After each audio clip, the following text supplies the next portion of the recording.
राजधानी दिल्ली में एक बार फिर चुनाव की आहट सुनाई देने लगी है।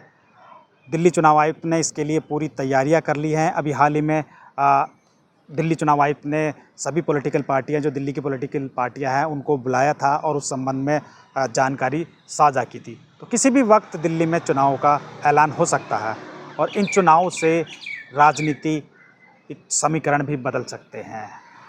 जी हाँ, क्या एक बारी फिर आम आदमी पार्टी दिल्ली की सत्ता पर काबिज होगी? ये एक सवाल है। इन चुनाव के बाद इन सवालों का जवाब मिलेगा। दरअसल उससे पहले हम आपको बता दें कि फ़िलहाल जो फरवरी है, 5 फरवरी को दिल्ली में विधानसभा चुनाव हुए थे और इन चुनावों में करीब 27 साल से दिल्ली की सत्ता पाने की ख्वाहिश देख रही बीजेपी को सत्ता हासिल हुई थी और उसने जो पिछले 10 सालों से प्रचंड बहुमत के साथ दिल्ली की सत्ता पर काबिज हो रही आम आदमी पार्टी को पटकनी दी थी। हम आपको बता दें कि 48 सीटों के साथ बीजेपी ने दिल्ली विधानसभा में अपनी मजबूत उपस्थिति दर्ज कराई। वहीं महज 22 सीटों पर आम आदमी पार्टी सिमट कर रह गई थी। इससे पहले दिल्ली विधानसभा के जो 2 चुनाव हुए हैं उनमें 63 सीटों माफ़ कीजिएगा, पहले 67 सीटें और उसके बाद 63 सीटें जीतने के बाद जो है आम आदमी पार्टी लगातार 10 सालों से सत्ता पर काबिज थी। लेकिन उसके बाद अभी हाल ही में जब चुनाव हुए, चुनाव के बाद सत्ता परिवर्तन हुआ, बीजेपी सत्ता में आई। इसी सत्ता में आने के साथ साथ दिल्ली नगर निगम में जो पिछले 2.5 सालों से आम आदमी पार्टी सत्ता में थी, वो बेदखल हो गई। दरअसल दिल्ली में जो बहुमत आम आदमी पार्टी के पास था, निगम में जो बहुमत आम आदमी पार्टी के पास था, वो बहुमत वो बीजेपी के पास पहुंच गया। दरअसल कैसे, हम आपको समझाते हैं। दिल्ली नगर निगम की 250 सीटें हैं और 250 सीटों में 125 के आसपास जो है वो बहुमत का आंकड़ा बैठता है।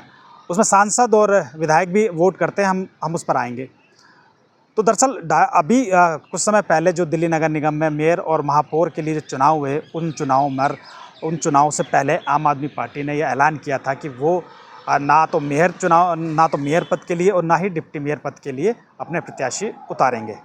इसके साथ ही जो दिल्ली की में जो बीजेपी की दिल्ली में जो सरकार थी, अब वो ट्रिपल इंजन की सरकार हो गई। दरअसल ट्रिपल इंजन की सरकार कैसे, सेंटर में बीजेपी की सरकार है, दिल्ली में बीजेपी की सरकार है और दिल्ली नगर निगम में भी महापौर और उप महापौर दोनों पर जीत दर्ज कर बीजेपी की ट्रिपल इंजन की सरकार हो गई। लेकिन उसके साथ साथ ही दिल्ली नगर निगम के जो चुनाव हुए, दिल्ली विधानसभा के जो चुनाव हुए, उन चुनावों में करीब 11 जो पार्षद थे वो विधायक चुनकर आए, जिसमें से 8 बीजेपी के पार्षद है वो विधायक बने और 3 जो हैं वो आम आदमी पार्टी के पार्षद थे वो विधायक बने। तो वहीं जो एक सीट है वो जो कमलजीत सहरावत जो कि सांसद हैं पश्चिमी दिल्ली से, वो भी काउंसलर थी। वो जब जीती लोकसभा का चुनाव तो वो सीट भी खाली थी।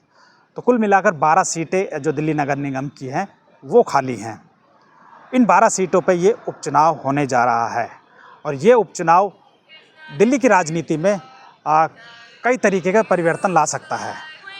दरअसल अभी हाल ही में जो दिल्ली नगर निगम के महापौर और उप महापौर के लिए चुनाव हुए, उसमें आम आदमी पार्टी के हाथ से सत्ता चली गई। लेकिन इन चुनावों के परिणामों के बाद हो सकता है कि आम आदमी पार्टी फिर से सत्ता में आ जाए। दरअसल दिल्ली नगर निगम की 250 सीटें हैं दिल्ली नगर निगम की, जिसमें से 117 जो काउंसलर हैं वो बीजेपी के पास हैं और वहीं 113 काउंसलर वो आम आदमी पार्टी के पास में हैं। दरअसल दिल्ली नगर निगम में दल बदल कानून नहीं लगता, इसलिए कुछ पार्षद इधर और उधर हो जाते हैं, उनकी सदस्यता नहीं जाती। इसी का बीजेपी ने फ़ायदा उठाया। लेकिन अगर इन 12 सीटों पर आम आदमी पार्टी जीत दर्ज कर लेती है तो आम आदमी पार्टी एक बार फिर सत्ता में आ जाएगी। ये सत्ता है दिल्ली नगर निगम की और एक तरीके से जो ट्रिपल इंजन भाजपा की सरकार है वो सिर्फ डबल इंजन में रह जाएगी और भाजपा को एक बहुत बड़ा सेटबैक लगेगा।